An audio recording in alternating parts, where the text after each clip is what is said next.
मैं एक किताब पढ़ रहा था, फ्रीडम ए मिडनाइट। और किताब को पढ़ने के बाद सिर चकरा जाता है कि आखिरकार बर्बरता का यह स्तर कैसे हो सकता है। हालांकि बर्बरता तो पहले भी कई बार देखी गई है, जैसे जब तैमूर ने भारत पर आक्रमण किया था, नादिर शाह ने भारत पर आक्रमण किया था, तुर्कों ने भारत पर आक्रमण किया था, मुगलों ने भारत पर आक्रमण किया था। यह बर्बरता तो तब भी देखने को मिली थी, लेकिन भारत के विभाजन के समय जो बर्बरता देखने को मिली वह पहले की बर्बरता से बिल्कुल अलग थी। यहां पर वो जो लोग एक दूसरे पर बर्बरता कर रहे थे, जो 1 साल से 2 साल से नहीं, कई वर्षों से एक दूसरे के पड़ोसी थे, साथ उठते थे, साथ बैठते थे, साथ खाते पीते थे, त्योहारों की बधाई एक दूसरे को देते थे। और झेलने वाले कौन थे? झेलने वाले थे हिंदू और सिख, मतलब गैर मुस्लिम जो थे, और दूसरा जो पक्ष था वो थे मुस्लिम। मैं दोनों ही पक्षों के काफी एग्जाम्पल आपके समक्ष रखूंगा ताकि ये समझ में आ जाए कि आजादी जो आज मिली है उसकी क्या कीमत है। सबसे पहले मैं इस किताब का रेफरेंस देता हूं ताकि आप इस विषय को, इसकी गंभीरता को समझ सके कि जो इसमें जानकारी दी गई है वह पूर्ण सच्चाई के साथ दी गई है। किताब है फ्रीडम ए मिडनाइट, जिसको डोमिनिक लेपियरे और लैरी कॉलिंस के द्वारा लिखा गया है। लैरी कॉलिंस जो एक अंग्रेजी लेखक हैं और डोमिनिक जो एक फ्रांसीसी लेखक थे। अभी अभी इनकी मृत्यु हो चुकी है, एक की तो हो चुकी है, लेकिन काली लॉरेंस और डोमिनिक की मृत्यु हुई है या नहीं उसके संबंध में मुझे जानकारी नहीं है। दोनों का जन्म भारत की स्वतंत्रता से पहले हुआ था, लेकिन लैरी कॉलिंस का वर्ष 1929 में और लेपियर का हुआ था 1931 में। और भारत की स्वतंत्रता के आसपास के जो महत्वपूर्ण घटनाएं हैं उसके संबंध में यह किताब फ्रीडम ए मिडनाइट हमको जानकारी देती है। इंटरनेशनल बेस्ट सेलर ये बुक रह चुकी है। पहली बार इसको वर्ष 1975 में प्रकाशित किया गया था। इसके लेखक डोमिनिक लैपियर को भारत सरकार के द्वारा वर्ष 2008 में सेवा क्षेत्र में पद्म भूषण से सम्मानित किया गया था। इन्होंने यहां पर जो भी जानकारी दी है इस किताब में उन लोगों से इंटरव्यू के आधार पर है या प्रामाणिक तथ्यों के आधार पर है। इन दोनों ने यह जानकारी दी है इस किताब में। हालांकि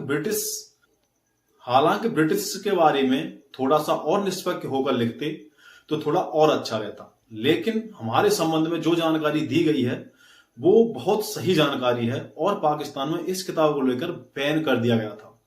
जैसा इसको पढ़ने के बाद हमको जानकारी मिलती है, अब मैं एक एक करके एग्जाम्पल रखता हूं, दोनों ही पक्षों के रखूंगा। पहले हिंदुओं और सिखों के अत्याचार जो हुए थे उनके बारे में मैं एग्जाम्पल आपके सामने रखूंगा, उसके बाद मुस्लिम पक्ष रखूंगा।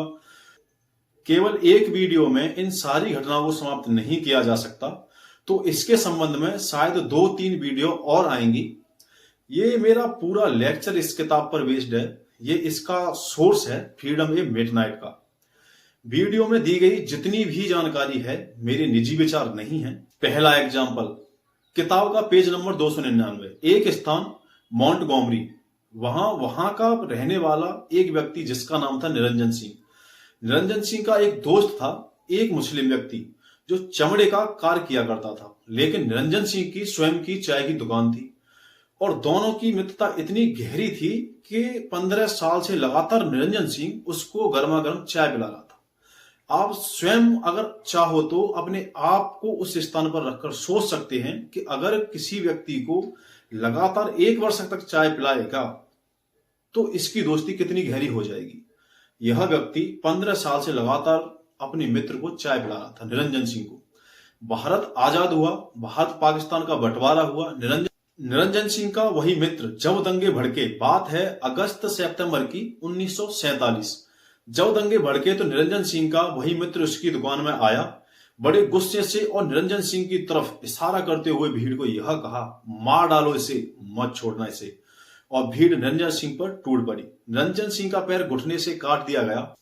उसके पिता जो 90 वर्ष के थे उनको मौत के घाट उतार दिया गया। निरंजन सिंह के इकलौते बेटे को मौत के घाट उतार दिया गया।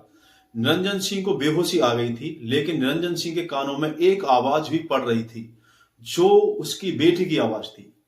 18 साल की उसकी बेटी, वो चिल्ला रही थी, बचाओ बचाओ, कोई सहायता करो, कोई सहायता करो। निरंजन सिंह ने बेहोश होने से पहले देखा कि एक व्यक्ति उसकी बेटी को, जो चीख रही थी, चिल्ला रही थी, उसकी बेटी को कंधे पर लाद कर लिए जा रहा है। महिलाओं के साथ साथ में क्या किया जाता था, ये सभी को पता है।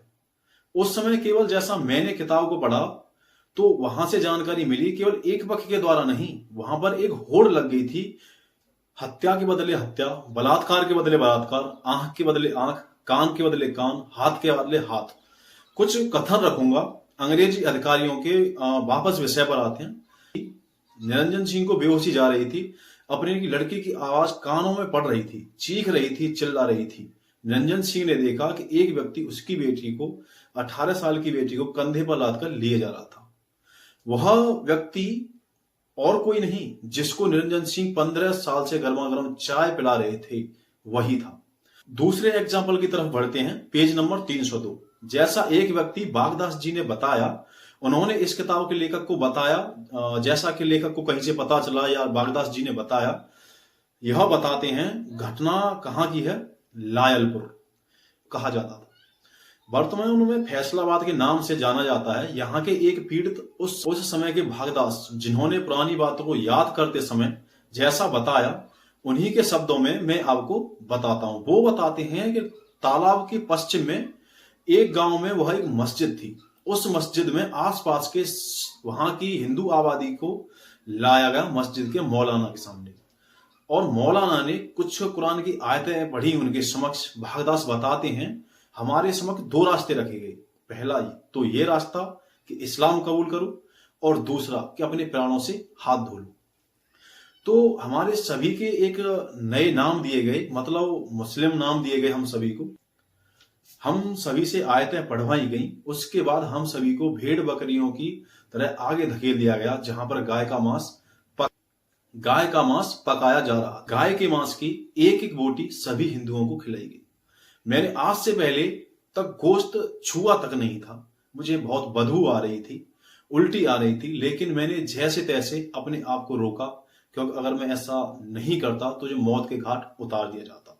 उसके बाद भागदास से यह बताते हैं कि मेरे एक पड़ोसी थे जो ब्राह्मण थे, वहीं पर थे, और उन्होंने इससे बचने के लिए क्या कहा कि वह एक अच्छा अवसर है। उन्होंने कहा कि ये एक बहुत अच्छा अवसर है, और इस अवसर पर मैं गाय के मांस को अपने उन बर्तनों में खाना चाहता हूं जो मुझे शादी के अवसर पर मिले थे।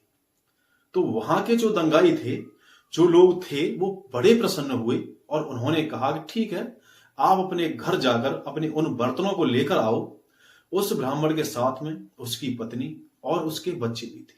वो घर गए लेकिन लौटे नहीं।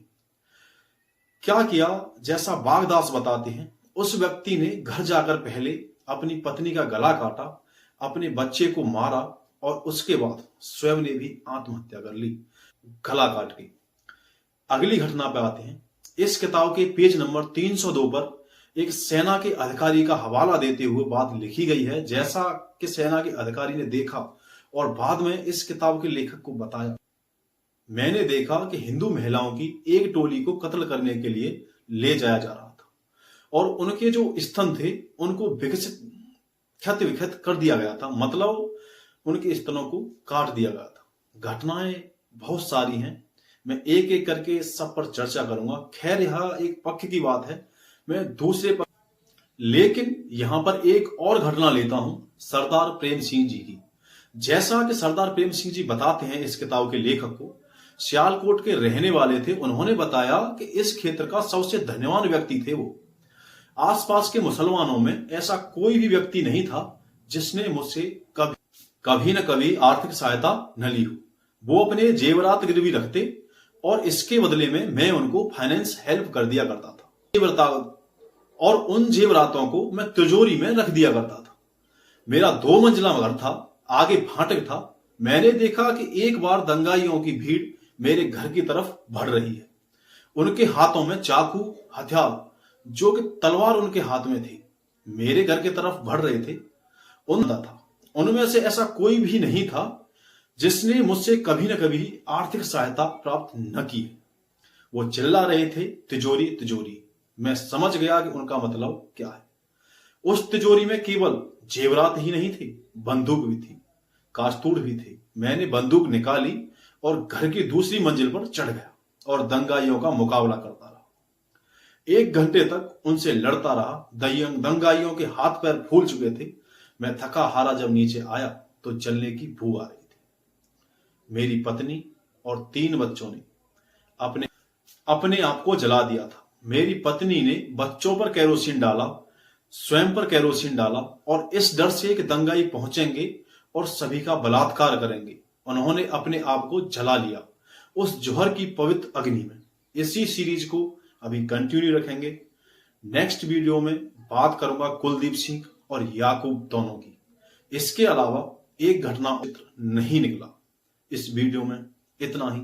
जय हिंद।